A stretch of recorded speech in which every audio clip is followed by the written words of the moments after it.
नमस्कार, TV 27 news की खास पेशकश चुनावी खार और ट्विटर वार में आपका स्वागत है। आप सोच रहे होंगे चुनावी खार और ट्विटर वार, आखिर ये विषय क्या है? दरअसल छत्तीसगढ़ में भानु प्रतापपुर विधानसभा चुनाव के नतीजे आने के बाद भी सियासी जंग थमी नहीं।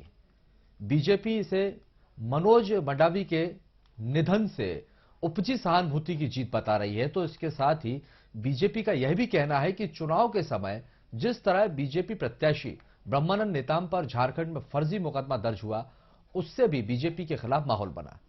तो वहीं कांग्रेस बीजेपी के इस बयान को जनादेश का अपमान करार दे रही है और इसके साथ ही कांग्रेस और बीजेपी के बीच ट्विटर वार भी शुरू हो गया है। कांग्रेस ने अपने ट्वीट में चुनाव के दौरान लगातार पड़े ईडी के छापों को बीजेपी की प्रेशर पॉलिटिक्स बताया। तो वहीं बीजेपी की तरफ से पूर्व मुख्यमंत्री रमन सिंह ने कहा कि जहां भी भ्रष्टाचार होगा वहां तो ईडी जाएगी। तो किस तरह से यह घमासान मचा हुआ है जीत के बाद, इस पर कुछ सियासी प्रतिक्रियाएं निकल कर आई है आरोप प्रत्यारोप की। पहले हम आपको वो सुनवाते हैं, उसके बाद हम चर्चा को आगे बढ़ाएंगे। सुनिए जरा। भाजपा के कार्यकर्ताओं ने इस उपचुनाव में सबने मेहनत किया और वोटों का प्रतिशत भी बढ़ाया। कांग्रेस ने षड्यंत्र करके ब्रह्मानंद नेताम हमारे प्रत्याशी के खिलाफ 3 साल पुराने षड्यंत्र पूर्वक एक मामले पॉस्को एक्ट के अनुसार कार्रवाई करने का प्रोपेगेंडा भी किया, प्रचार भी किया। न्यायालय से उनको रिलीफ भी मिला, मगर ये कांग्रेस का षड्यंत्र था और जिसकी वजह से भारतीय जनता पार्टी चुनाव में पीछे रह गई। भानु प्रतापपुर के चुनाव परिणाम को कांग्रेस की षड्यंत्र बता के डॉक्टर रमन सिंह जी ने भानु प्रतापपुर के जनता का अपमान किया है। भानु प्रतापपुर की जनता ने वहां पे भारतीय जनता पार्टी के बलात्कारी प्रत्याशी के खिलाफ मतदान किया है। भानु प्रतापपुर की जनता ने डॉक्टर रमन सिंह के द्वारा मुख्यमंत्री के संबंध में कहे गए अपशब्दों के खिलाफ मतदान किया है। डॉक्टर रमन सिंह जी को सच्चाई से दी जाएगा, जहां गुड़ है वहीं मक्खी आएगी। तो यहाँ सबसे ज्यादा करप्शन है, इसलिए आई है नहीं, स्थायी रूप से बैठी हुई है। अभी तो कार्रवाई शुरुआत हुई है, आगे आगे देखिए कोई बच नहीं पाएगा। ये जितने लोग अभी कंबल ओढ़ के बैठे हैं ना, जो करप्शन में उस कोयले की दलाली में जिनके हाथ और चेहरे रंगे हुए हैं, कोई बचेगा नहीं। डॉक्टर रमन सिंह सिर्फ राजनीति करने के लिए ईडी और सीबीआई की बातें करते हैं। दरअसल भारतीय जनता पार्टी छत्तीसगढ़ में सीधे तौर पर कांग्रेस का मुकाबला नहीं कर पा रही है। डॉक्टर रमन सिंह जैसे नेता जिनकी विश्वसनीयता जनता में खत्म हो चुकी है, तो वे लोग ईडी और सीबीआई की बातें करके छत्तीसगढ़ में कांग्रेस सरकार को दबाना चाहते हैं।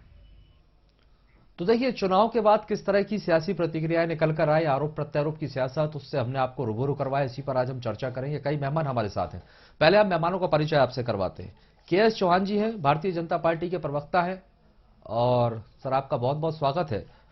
और साथ ही अमित श्रीवास्तव जी हैं, जो कि कांग्रेस पार्टी के प्रवक्ता हैं, आपका भी स्वागत है। दोनों मेहमान हमारे साथ हैं। लेकिन उससे पहले हम आपको ये ट्वीट दिखा रहे हैं, जिस तरह से ये ट्विटर वॉर जो है, इसमें शुरुआत हुई है चुनाव खत्म होने के बाद, कांग्रेस की जीत के बाद आरोप प्रत्यारोप से जिस तरह से ट्विटर पर यह जंग छिड़ी हुई है, उसकी कुछ तस्वीरें हम आपको दिखा रहे हैं।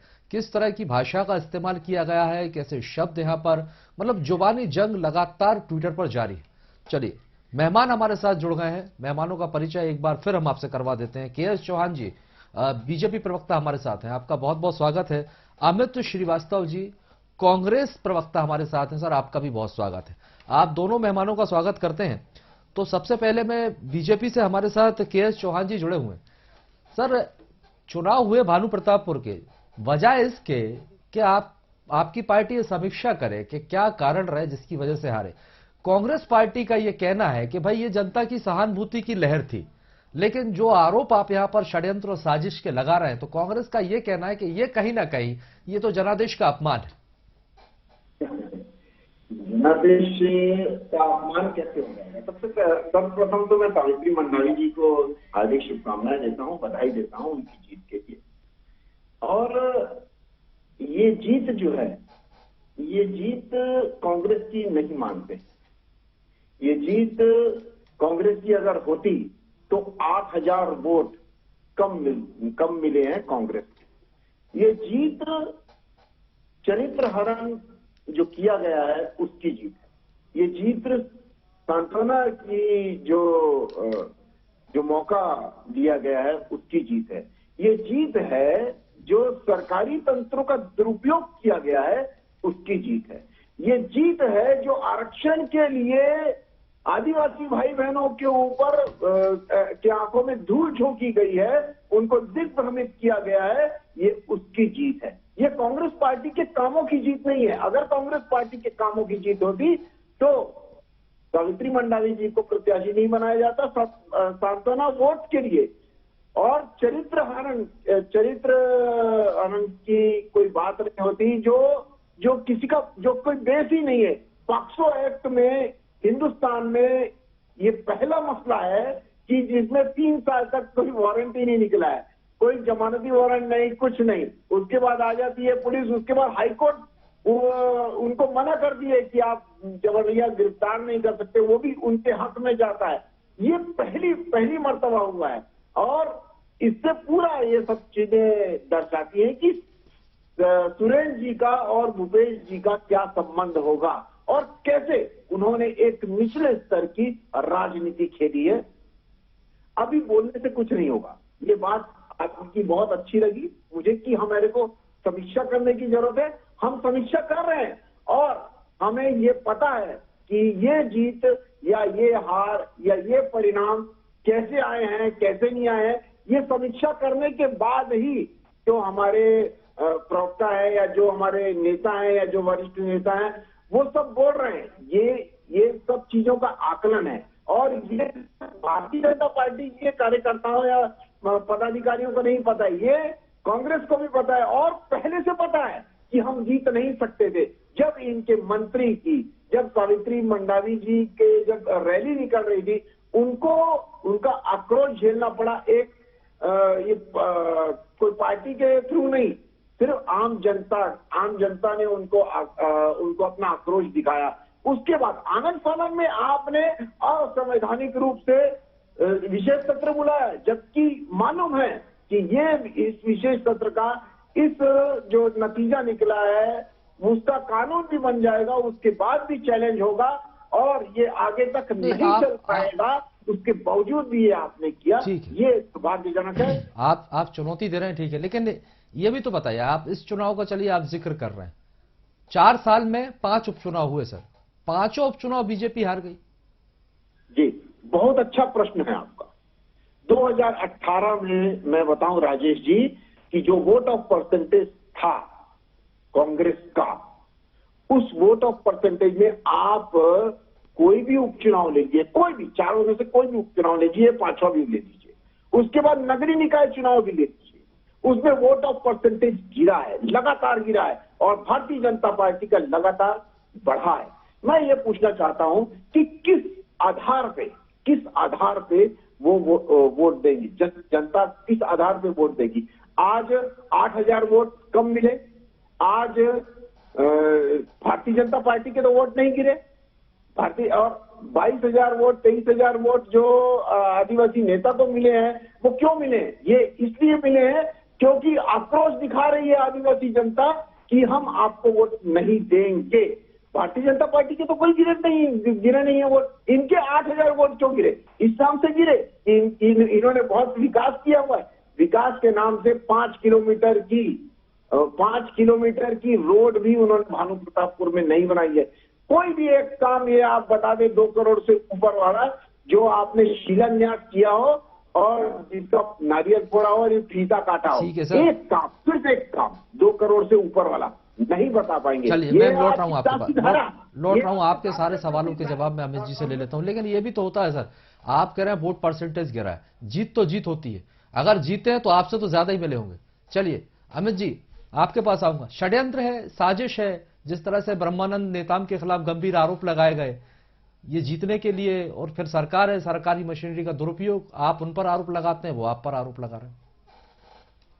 देखिए मेरे बहुत ही काबिल मित्र दोस्त जो बैठे हैं वो बहुत विद्वान प्रवक्ता हैं, लेकिन मुझे लग रहा है कि आज ही इज हाईली कंफ्यूज। आज उन्हें खुद नहीं पता कि वो क्या कह रहे हैं। मैं बहुत देर से उन्हें की पूरी तकरीर को सुन रहा था और वो मुझे ऐसा लग रहा था कि आज पूरे डिरेल हो चुके हैं। और मजबूरी क्या होती है कि पार्टी को, अच्छे व्यक्ति हैं लेकिन आज मजबूरी बस पार्टी के लिए उनको सेव करना है पार्टी को, और इसलिए वो रख रहे हैं। मेरी शुभकामनाएं उनके साथ। लेकिन मैं आपको बता दूं, आपने मेरे अभी जो कहा कि 5 चुनाव जनता के आशीर्वाद के बिना, जनता के विश्वास के बिना, और जो प्रचंड बहुमत से जनता हमें जिता रही है साहब, कहीं ऐसे ही नहीं जिताती। और आप बस्तर के और आदिवासी भाइयों की बात कर रहे थे। देखिए, चाहे बस्तर में उपचुनाव में चाहे चित्रकूट हो, चाहे भानु प्रतापपुर हो, चाहे दंतेवाड़ा हो, सारी जो क्षेत्र की जनता ने हमें प्रचंड बहुमत से जिताया, अपना असीम आशीर्वाद दिया, प्यार दिया। और लगातार 5 उपचुनाव इज नॉट अ जोक। 5 उपचुनाव हम लगातार जीत रहे हैं। और आपके माध्यम से मैं एक बात कहना चाहता हूं कि भाजपा के नेता छत्तीसगढ़ में पूरी तरीके से मुद्दाविहीन हो गए, क्योंकि जो कार्यशैली कांग्रेस की सरकार ने, हमारी सरकार ने अपनाई है, और जो जनप्रिय लोकप्रिय नायक जो यहाँ पर हैं हमारे भूपेश बघेल जी, और जिस प्रकार की उनकी शैली है, और जो योजनाएं हम ला रहे हैं, अंतिम पंक्ति में बैठे हुए अंतिम व्यक्ति तक जिनको सरकारी योजनाओं का लाभ मिल रहा हो साहब। और आप कह रहे थे आदिवासी भाई आपको जिताते नहीं है। मैंने 3 उपचुनाव जो बस्तर से हुए, मैंने आपको बताया कि वहीं की जनता ने हमें जिताया। और रही बात आपकी, तो 15 साल बेमिसाल अगर आप अच्छा काम करते तो 14 सीटों में लाके आपको प्रदेश की जनता नहीं छोड़ती। दूसरा एक अहम विषय राजेश जी मैं आपके माध्यम से उठाना चाहता हूं। ये कहते थे कांग्रेस मुक्त भारत। बस्तर की जनता ने संदेश दिया कि भाजपा मुक्त बस्तर। तो मतलब आप समझ लीजिए कि 15 साल इन्होंने कुछ काम नहीं किया, इसीलिए वहां की जनता, इन्होंने आदिवासी भाइयों को झूठे केसेस में फंसाए। हमने जस्टिस पटनायक कमेटी बनाई, 832 लोगों से ज्यादा लोग रिहा हुए। जिस प्रकार से आदिवासियों की जमीन 2013 में टाटा स्टील प्लांट ने दिया था कि हम प्लांट नहीं लगाएंगे, इन्होंने वापस नहीं किया। 2018 तक हमने उनकी जमीनों को वापस किया। ऐसी अनगिनत योजनाएं मैं गिना सकता हूं। बस्तर विकास प्राधिकरण के माध्यम से स्थानीय व्यक्ति को हमने बैठाया कि वहां की प्रायोरिटीज क्या है, स्थानीय व्यक्ति डिसाइड करे। इनके समय में वनोपज में 7 खरीदी होती थी, हमारी 65 से ज्यादा खरीदी हो रही है। मतलब अधिकार, आर्थिक अधिकार हम कैसे उनको दें, हम योजना लाके काम कर रहे हैं। और मुझे लगता है कि छत्तीसगढ़ की जनता की आंखों की चमक ये बताती है कि सरकार कहीं बेहतर काम कर रही है। और छत्तीसगढ़ प्रदेश में खुशहाली का जो वातावरण है, कहीं ना कहीं चाहे नरवा गरवा गुरुआ बाड़ी के माध्यम से हो, किसानों की कर्ज माफी के माध्यम से हो, धान खरीदी के माध्यम से हो, मुझे ऐसा लगता है कि जिस प्रकार से भाजपा ने 4 साल में 5 अपने प्रभारी बदल दिए, भाजपा के ये अंदरूनी मैटर है उनका, मुझे इस पे नहीं कहना है। लेकिन मैं आपको बता रहा हूँ कि प्रदेश अध्यक्ष बदल जाते हैं। आपके यहाँ से भी पुनिया जी को बदला गया नेता नहीं है, क्योंकि पूर्व इनकी जो प्रभारी थी उन्होंने कहा था राजेश जी कि हम मोदी जी के नाम पे चुनाव लड़ेंगे। इट मींस छत्तीसगढ़ में 15 साल सरकार रहने के बाद क्या बीजेपी के पास कोई नेता नहीं है, या केंद्रीय नेतृत्व इनके नेताओं को नकारा समझता है? ये भी चौहान जी को बताना चाहिए। चलिए, वो अपनी अपनी स्ट्रेटजी होती है, अपनी अपनी रणनीति होती है। आप अपनी रणनीति से काम करते हैं, वो अपनी रणनीति से काम करते हैं। लेकिन जो आरोप लग रहे हैं अभी, तो चलिए ठीक है, ये 5 उपचुनाव या फिर ये उपचुनाव बड़ी दमखम के साथ जीत लिया गया। आने वाले समय में मिशन 2023 को लेकर, क्योंकि बीजेपी कई घोषणा पत्र के ऐसे वादे हैं जिनको लेकर लगातार मुखर घेरने की कोशिश कर रही है। कितनी बड़ी चुनौती है अब आपके लिए मिशन 2023? लगातार आपको मैं बता दूं कि हमने पहले भी चुनाव 15 साल की बीजेपी की सत्ता को यहां से उखाड़ फेंकने में हमारे कार्यकर्ताओं की अहम भूमिका थी, और बड़े जिम्मेदारी के साथ। और मैं हमेशा कहता हूं कि यही हमारी पार्टी की आन बान शान और हमारी पार्टी के प्राण है, और यही कार्यकर्ता के बल पे हमने 15 साल की सरकार को उखाड़ फेंका था। अब तो हमारे पास उपलब्धि के रूप में हमारे 4 सालों की काम है जो हमने जनता के बीच में जाके किए हैं। रही बात आपने घोषणा पत्र, जो हमारा संकल्प पत्र था राजेश जी, हमने संकल्प पत्र के लिए कोई विकल्प नहीं ढूंढे। 36 वादों में 26 से ज्यादा वादे हमने पूरे भी कर दिए, और अभी हमारे पास समय है। रही बात, अभी आप शराबबंदी की बात चौहान जी करेंगे, मैं उसकी भी जवाब दे देता हूं कि अगर शराबबंदी इस प्रदेश में कोई करेगा तो भूपेश सरकार ही करेगी, ये आपके माध्यम से मैं कह दूं। तो जो इन्होंने, इनके पास तो नैतिकता के नाते कोई प्रश्न उठाने का अधिकार नहीं है, क्योंकि जो 3, 8 और 13 में इन्होंने वादे किए थे वो आज तक फुलफिल नहीं किए। तो मैं तो कह रहा हूं ना कि कांग्रेस की सरकार लगातार, आप देखिए कि जिस प्रकार से हमने विकास कार्य यहाँ पर किए, 71 से ज्यादा केंद्र की सरकार ने अगर हमें अवार्ड दिए हैं, मतलब आज छत्तीसगढ़ मॉडल की गूंज पूरे देश में है। चाहे फिर प्रधानमंत्री जी चुनाव के बीच में बोले, आज हमारी पॉलिसीज को यूपी अपना रहा है, एमपी अपनाए। और मुझे लगता है डेमोक्रेसी में, फेडरल सिस्टम में ये अच्छी चीज है। अगर कोई प्रदेश की कोई योजनाएं अगर दूसरे प्रदेशों के लोगों की भलाई के लिए है हो तो उसे अडॉप्ट करना चाहिए, इसमें कोई बुराई नहीं है। और मुझे बड़ा गर्व होता है कि हमारे प्रदेश की योजनाओं को अगर दूसरे प्रदेश में, चाहे उत्तर प्रदेश हो चाहे मध्य प्रदेश हो, अगर लोग उस योजना को लगा रहे हैं तो मुझे लगता है ये एक अच्छा संदेश है। और छत्तीसगढ़ मॉडल की गूंज जो अभी हिमाचल में भी गूंजी, मुझे ऐसा लगता है कि वहां के भी प्रभारी हमारे भूपेश बघेल जी थे। और सौभाग्य का भी विषय ये भी है कि मुझे भी वहां पर एक चंबा जिले में प्रभार दिया गया था। तो मुझे ऐसा लगता है कि जो एक संदेश भानु प्रतापपुर की जनता ने और दिया है कि आज भी कि जिस प्रकार से बीजेपी के नेताओं को जिस प्रकार से, और रही बात ये षड्यंत्र कह रहे थे साहब, आप समझिए, पीड़ा समझिए, वेदना समझिए। उस बच्ची की 15 साल की आदिवासी बच्ची के ऊपर रेप होता है, 376 की धारा लगती है, पॉस्को एक्ट लगता है, 4-5 लगता है, उसके बाद अनैतिक व्यापार अधिनियम 4, 5, 6, 7 और 9 लगता है। मतलब जबरदस्ती किसी बच्ची को अनैतिक कार्य में ढकेलना, इतना गंभीर आरोप लगना, इतना घिनौना उस व्यक्ति पे आरोप लगना। पूरी बीजेपी उस बच्ची के साथ नहीं साहब, चुनाव को जिसने प्रायोरिटी दिया। अगर आप फेयर है, जाइए, न्यायालय के दरवाजे आपके लिए भी खुले। और आगे भी अगर आप सही थे तो आप 3 दिन तक क्यों पुलिस से बच रहे थे? क्यों आपने जाके अपना बयान दर्ज नहीं कराया झारखंड पुलिस के सामने? क्यों आप अपने वकील को भेज के समय मांग रहे थे? वो यही तो कह रहा है, इसी को आपने मुद्दा बनाया है, ये साजिश रची है, षड्यंत्र है, और जिसकी वजह से बीजेपी हार गई और आप लोग इतने ज्यादा बहुमत से जीत गए। देखिए, हमने मुद्दा नहीं बनाया, हम तो चुनाव पे गए थे अपने विकास कार्यों पे। हमने मुद्दा कहां बनाया? हमने कहा था कि आप गलत काम करिए, अगर आपके खिलाफ इन्वेस्टिगेशन चल रही है तो आपको फेस करना चाहिए। आपने फेस नहीं किया, आप 3 दिन तक भगते रहे, आप इधर उधर पुलिस के सामने आप गए नहीं। झारखंड पुलिस आई थी, उसके सामने आपने अपना बयान दर्ज नहीं कराया। आपके वकील जाके वहां कहते हैं कि हमें और समय चाहिए। मतलब आप समझ लीजिए, अगर आप स्टे मिला तो था ना सर। चलिए, मैं के.एस. चौहान जी के पास आ रहा हूं, फिर आपके पास आऊं। सर, कई गंभीर आरोप है, लेकिन मैं आपसे ये पूछूंगा, लगातार जिस तरह से बीजेपी चुनाव हार रही है, अब आने वाले 2023 में क्या होने, क्योंकि कहीं ना कहीं ये तो माना जाए कि भाई भूपेश सरकार के कामों पर जनता तो मोहर लगा रही है। अब आप लोगों के लिए कितनी बड़ी चुनौती है, कैसे भूपेश सरकार का किला आप लोग ढहा पाएंगे? राजेश जी, 72,520 वोट मंडावी जी को मिले। जब कब मिले थे? उसके पहले भारतीय जनता पार्टी की सरकार थी, राइट, 2018 में। आज मिले हैं 65,327 वोट, मतलब लगभग 7% वोट की कमी कांग्रेस के। भारतीय जनता पार्टी के क्या बोलते हैं वोटों में कमी नहीं आई है। और रही बात षड्यंत्र की, तो षड्यंत्र नहीं था तो और क्या था? मैं आपसे पूछना चाहता हूं, आप तो हाईकोर्ट वकील हैं श्रीवास्तव जी, आप खुद बताइए, भारत में एक भी ऐसा केस जिसको पॉक्सो एक्ट लगा हुआ है और उसकी 24 घंटे के अंदर बाल कल्याण समिति के में उस बच्ची की उपस्थिति जरूरी होती है, वो 3 साल के बाद क्यों हुई? दूसरी बात मैं ये पूछना चाहता हूं कि पॉक्सो एक्ट जिसके ऊपर लगा रहता है, उसका वारंट क्यों नहीं निकाला गया? उसको सम्मन क्यों नहीं भेजा गया? उसको कोई भी नोटिस क्यों नहीं भेजा गया? क्या बात है? और ये कोई लो प्रोफाइल आदमी नहीं, पूर्व विधायक थे 2019 में। अगर ऐसा कुछ होता तो वो आना चाहिए था, पुलिस को उसी समय आना चाहिए था। कौन सी पुलिस? झारखंड की पुलिस आई लेने के लिए कोई पुलिस नहीं आई। मैं ये बोलता हूं कि अभी क्यों आई पुलिस और अभी भी आई पुलिस?